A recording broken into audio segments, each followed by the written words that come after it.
नमस्कार दोस्तों, अड्डा फॉर स्टडी में आप सभी का स्वागत है। आज हम लोग देखेंगे पर कि चैप्टर 2 जो है पारिस्थितिक तंत्र यानी इकोसिस्टम जो है उसके बारे में। और ये हमारा दूसरा क्लास है। ये इस क्लास जो है स्पेशली एस टेट यानी सुपर टेट और टेट के एग्ज़ाम के लिए है, जो भी टीचर्स एलिजिबिलिटी टेस्ट होती हैं उनके लिए मुख्य रूप से। तो आज हम लोग देखेंगे पारिस्थितिक तंत्र इकोसिस्टम, उसका डिफिनीशन, उसके जो घटक हैं, तत्व हैं, कौन कौन से होते हैं, और भी उनको क्लासीफाई करके और भी चीज़ें जो हैं धीरे धीरे आगे बढ़ेंगे।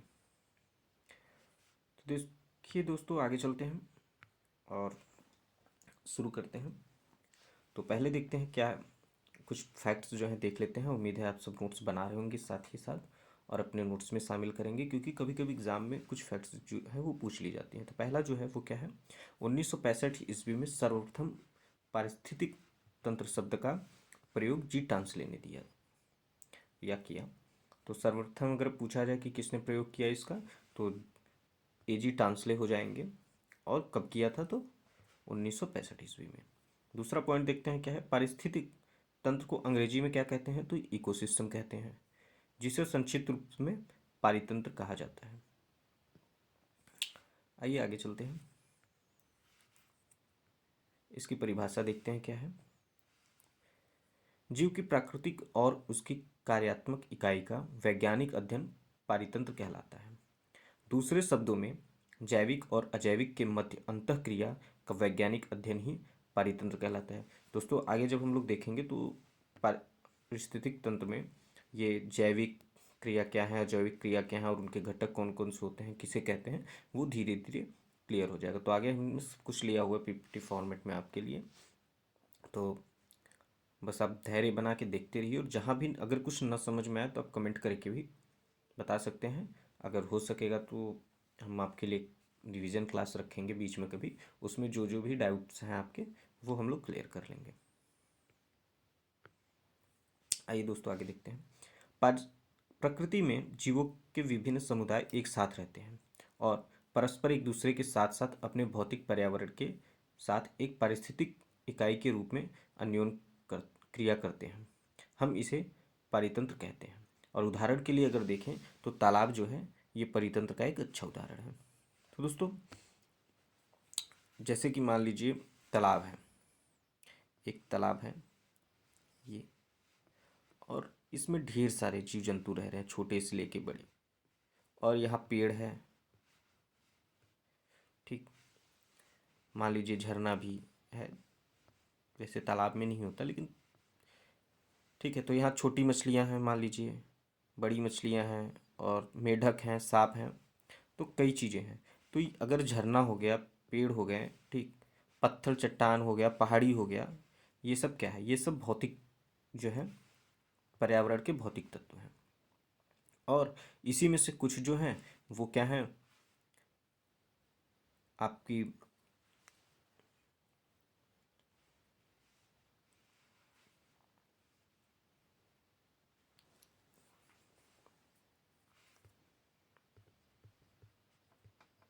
अजैविक घटक हो जाएंगे और जो कुछ हैं वो जैविक घटक हो जाएंगे। अब इसमें जैविक अजैविक घटक के लिए हम आगे लिए हैं, लेकिन थोड़ा सा यही समझाना चाहेंगे। तो आइए देखते हैं कि जैविक में क्या आ जाएगा। तो अगर जैविक घटक की बात की जाए तो दोस्तों थोड़ा राइटिंग के लिए माफ़ी चाहेंगे। और जैविक घटक में वो सभी जो है चीज़ें आ जाएंगी, पदार्थ आ जाएंगे या जीव आ जाएंगे जिनमें जीव होता है, जान होती है, ठीक, जो सरवाइव कर सकते हैं। और अजैविक हो गया तो अजैविक वो सभी घटक अजैविक हैं जो कि निर्जीव हैं। ये सजीव और ये निर्जीव। तो ध्यान में रखेंगे इस चीज़ों का। तो अब इसको थोड़ा सा समझने की कोशिश करते हैं। तो क्या है कि सभी जो जीव हैं अपने भौतिक पर्यावरण के साथ एक पारिस्थितिक इकाई के रूप में क्रिया करते हैं और इसे परितंत्र भी कहा जाता है। और ये विभिन्न जो है समुदाय में रहते हैं। जैसे पिछले क्लास में भी हमने बताया था कि एक इंडिविजुअल जो होता है एक व्यक्ति से स्टार्ट होता है, फिर परिवार बनता है, फिर परिवार से समुदाय बनता है, समुदाय का निर्माण होता है। फिर समुदाय से धर्म, फिर शैक्षणिक स्थान,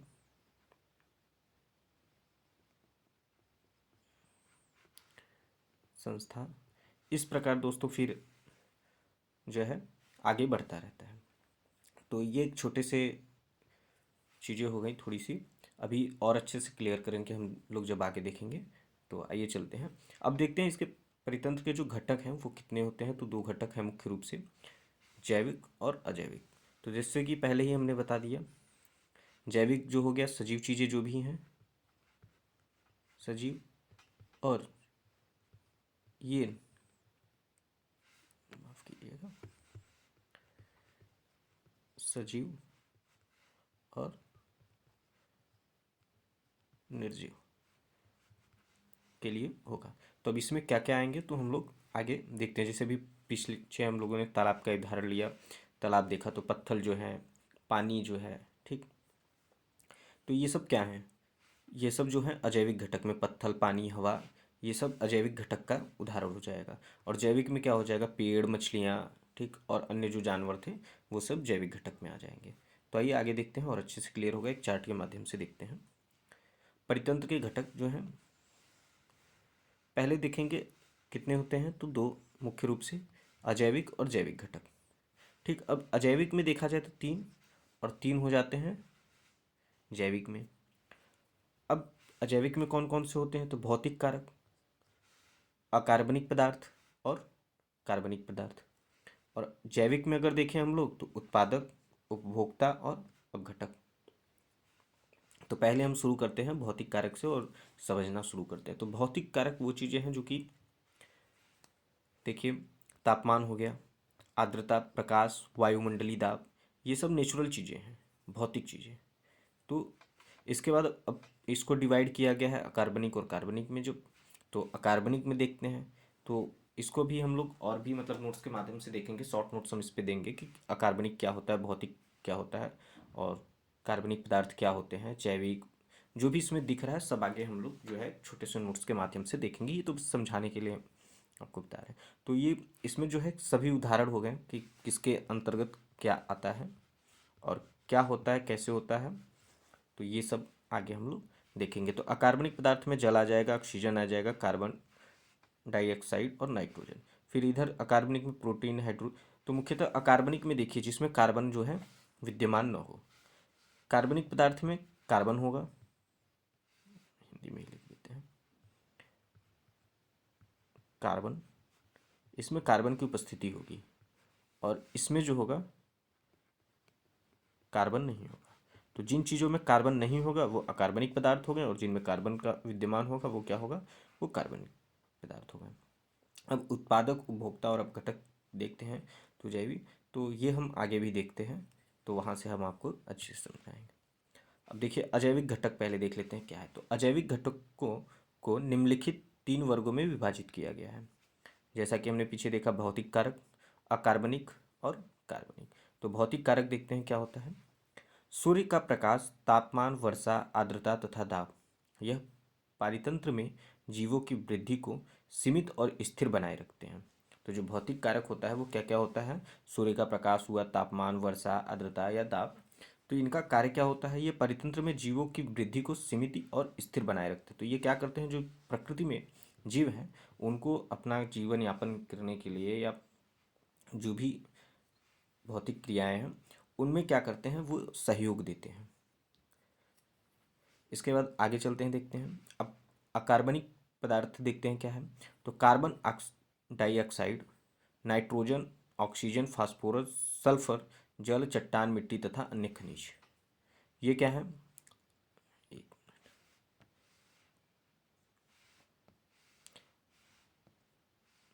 ये सब चीज़ें क्या हैं, ये अकार्बनिक पदार्थ हैं। और कार्बनिक पदार्थ क्या हैं, कार्बोहाइड्रेट, प्रोटीन, लिपिड तथा ह्यूमिक पदार्थ, यह सजीव तंत्र के मूलभूत अंग हैं और इसीलिए ये जैविक तथा अजैविक घटकों के बीच की एक कड़ी है। तो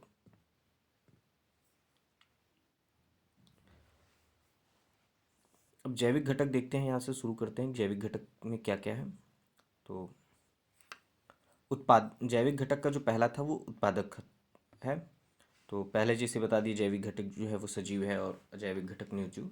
तो इस चीज़ को आप साथ में उसके सामने लाइनिंग करके लिख सकते हैं अपने नोट में। तो पहला आता है उत्पादक, यानी जिसे हम इंग्लिश में प्रोड्यूसर कहते हैं। हरे पौधे प्रकाश संश्लेषण के द्वारा पूरे परितंत्र के लिए भोजन का निर्माण करते हैं। हरे पौधे स्वपोषी कहलाते हैं। क्या कहलाते हैं? स्वपोषी कहलाते हैं, क्योंकि यह इस प्रक्रम के लिए मिट्टी से जल एवं पोषक तत्व, वायु से कार्बन डाइऑक्साइड प्राप्त करते हैं तथा सूर्य से सौर ऊर्जा अवशोषित करते हैं। तो दोस्तों, जैसे जो उत्पादक होते हैं ये अपना भोजन जो है वो स्वयं बनाते हैं। और किनकी मदद से बनाते हैं? तो जैसे सूर्य से ऊर्जा की अवशोषित करते हैं, वायु से कार्बन डाइऑक्साइड प्राप्त करते हैं और मिट्टी से जल एवं पोषक तत्व जो है वो करते हैं। तो जो भी करते हैं इसमें प्रकाश संश्लेषण की क्रिया की जाती है। और इसमें मुख्यतः क्या आते हैं? हरे पौधे हो गए, पेड़ हो गए। तो ये सब क्या है? ये सब उत्पादक हैं। उम्मीद है आपको समझ में आया होगा। आइए आगे चलते हैं।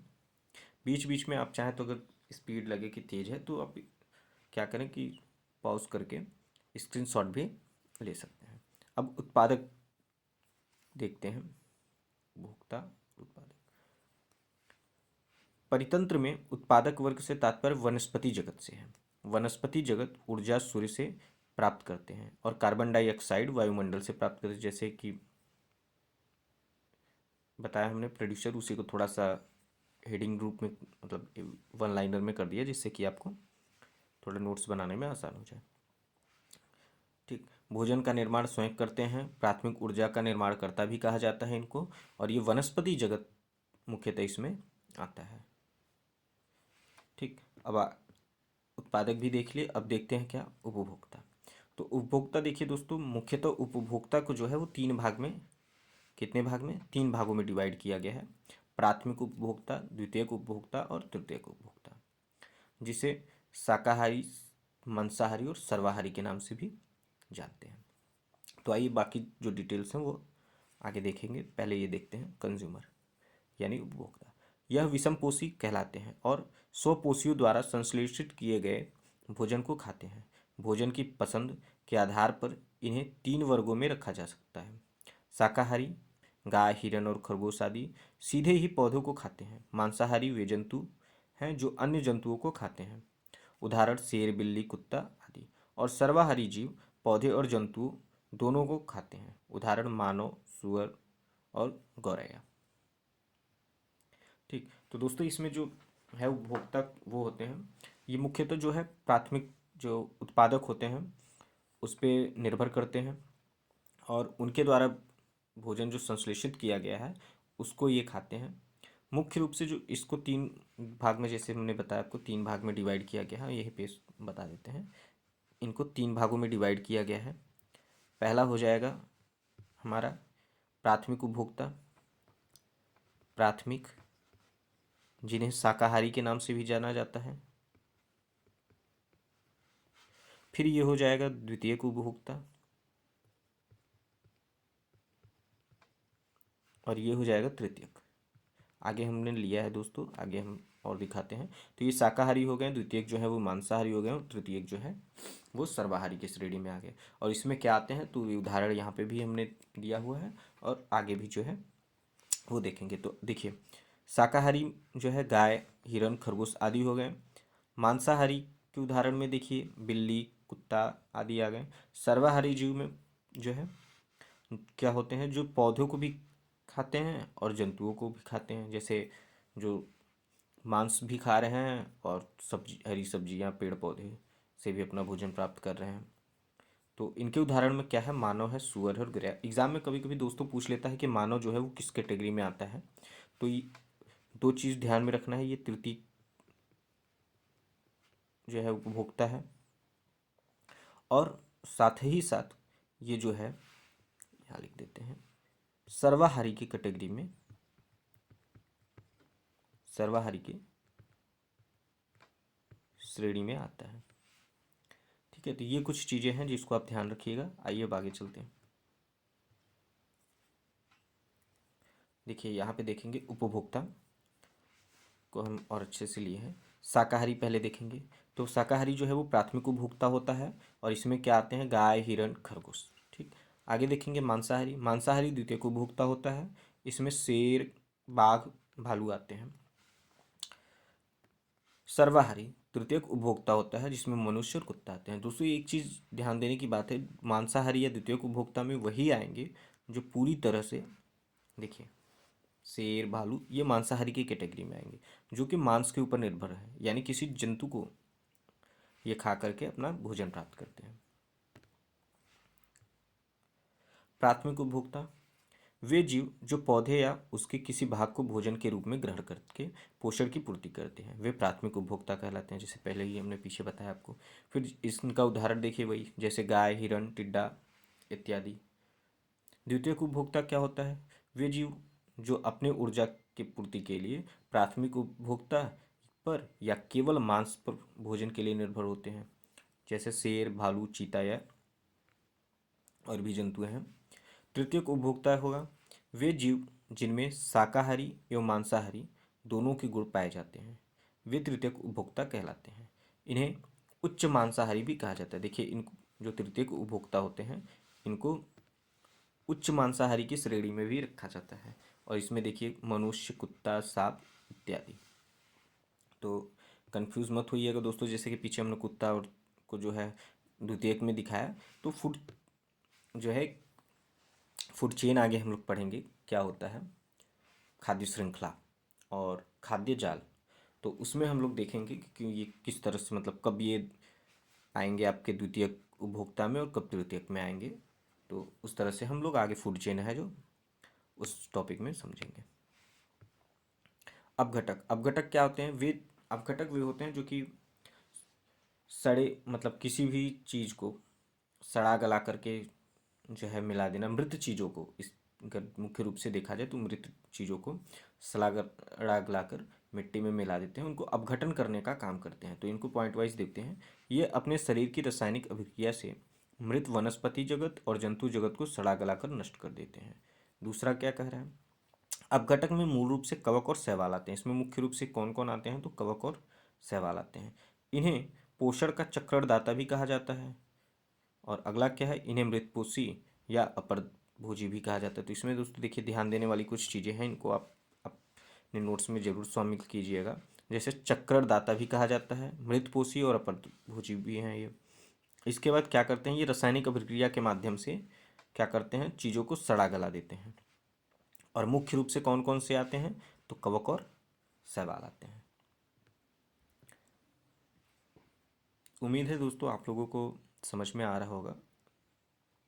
देखिए हमने ये फिगर लिया है समझाने के लिए आपको। देखिए घास है, ये क्या है, ये प्रोड्यूसर है। और फिर इसको क्या है कि जैसे देखो कि ये ग्रास ऊपर है, टिड्डा है, ये इसको खाता है। फिर टिड्डे को क्या करता है, चिड़िया खा जाती है। तो देखिए यहाँ पे प्राथमिक उपभोक्ता को एक से लिख देते हैं, जो है हो जाएगा टिड्डा। द्वितीयक उपभोक्ता जो है यहाँ पे वो चिड़िया हो जाएगा, और चिड़िया को क्या करता है, सांप खा जाता है। तो ये तृतीयक उपभोक्ता। मुख्य रूप से तीन ही होते हैं, लेकिन यहाँ पे थोड़ा आगे भी बढ़ दिया गया है। तो देखिए फिर इसको बाद उल्लू खा गया इसको। फिर उल्लू जब डेड हो गया, मर गया, तो उसको डिकम्पोज किया गया। कौन करेगा डिकम्पोज, तो यही जो कवक और शैवाल हैं, यही क्या करेंगे, अपघटित कर देंगे, सड़ा गलाकर जो है मिट्टी में मिला देंगे। और फिर यही मिट्टी में क्या होगा, घास उगेगा। और फिर जो है ये चक्र पूरा जो है पुनः चलता रहेगा। तो इसी चीज़ को देखिए चक्रणदाता के लिए समझाने के लिए हम किए हैं। ये चक्रणदाता जो है इसी तरह जो अपघटक जो है इनको चक्रणदाता इसीलिए कहा जाता है, क्योंकि लास्ट यही स्टेज होता है। यहाँ पर क्या होता है कि जब ये इनको मिट्टी में पुनः से मिला दिया जाता है सड़ा गला के इनके द्वारा, वनस्पति जगत और जंतु जगत को, फिर वहाँ पे घास उगती है और फिर ये जो है साइकिल पुनः से चलने लगता है। थोड़ा सा और अपघटक के बारे में जानते हैं, डिकम्पोजर। इन्हें मृतपोषी भी कहते हैं। यह अधिकतर बैक्टीरिया, जीवाणु और कवक होते हैं, जो पौधे तथा जंतुओं के मृत, अपघटित और मृत कार्बनिक पदार्थ को सड़ रहे पदार्थों पर अपने शरीर के बाहर एंजाइमों का स्राव करके ग्रहण करते हैं। पोषकों के चक्रण में इनकी महत्वपूर्ण भूमिका होती है।